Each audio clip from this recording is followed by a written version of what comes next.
بسم اللہ الرحمن الرحیم۔ السلام علیکم ورحمۃ اللہ وبرکاتہ۔ پیارے دوستو، کیا نماز ظہر کا آخری وقت ایک مثل ہے یا دو مثل؟ کیا شدید گرمی میں ظہر دیر سے پڑھنے کا حکم ہر موسم کے لیے ہے یا صرف مخصوص حالات کے لیے؟ آج صحیح احادیث اور ائمہ کرام کے دلائل کے ساتھ اس اہم مسئلے کی حقیقت جانیں۔ گرمی کے ایام میں نماز ظہر کو تھوڑا تاخیر سے ادا کیا جائے اور عام حالات میں اسے اول وقت میں ادا کرنا ہی افضل ہے، اور اس کا اول وقت سورج کا سر سے ڈل جانا ہے۔ حضرت جبرائیل علیہ السلام والی حدیث اور دیگر حدیث میں جو زوال آفتاب کے ساتھ ہی اول وقت کے آغاز اور کسی چیز کے سائے کے ایک مثل ہو جانے تک اس کے آخری وقت کا ذکر ہے، ان کے پیش نظر امام مالک، شافعی، احمد بن حنبل اور عام محدثین کرام رحمہ اللہ نے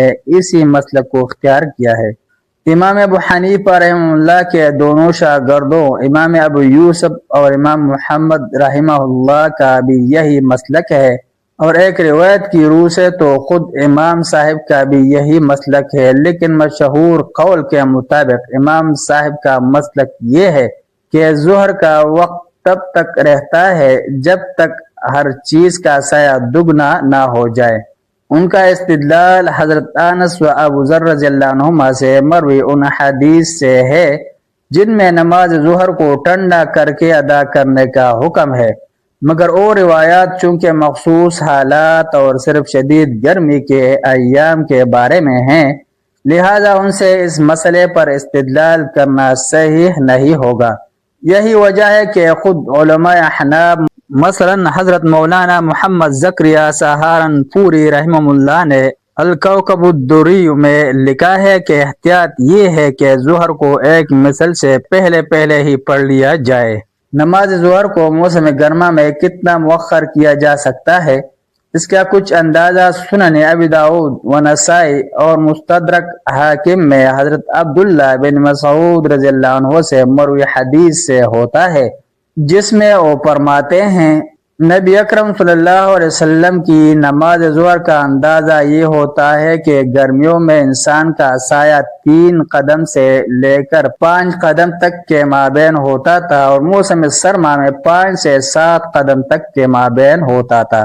امام سویتی رحمہ اللہ اور علامہ سندھی نے حاشیہ سنن ابو داؤد و نسائی میں وضاحت فرمائی ہے کہ جس انسان کا سایہ دیکھنا ہو وہ اسی کے قد و کاٹ اور قدم کی لمبائی کے مطابق ہوگا، اور اصل وضع دونوں سایوں کا مجموعہ اتنا ہو، جبکہ اصلی سایہ سے مراد وہ سایہ ہے جو سورج کے عین زوال کے وقت ہوتا ہے، اور یہ عام طور پر مشاہدہ میں آنے والی بات بھی ہے کہ موسم سرما میں سایہ موسم گرما کی نسبت لمبا ہوتا ہے۔ امام خطابی رحمہ اللہ فرماتے ہیں کہ مختلف اقالیم و ممالک میں سایہ کی یہ مقدار کم و بیش ہوتی ہے، کیونکہ جن ممالک میں سورج جتنا بلند ہوگا اتنا ہی وہاں سایہ کم ہوگا، اور جہاں سورج جتنا سر سے دور ہوگا وہاں سایہ لمبا ہوگا، اور مکہ و مدینہ اقلیم ثانی میں شمار ہوتے ہیں، اور سایہ کی اس مقدار کا اندازہ بھی وہی کا ہے،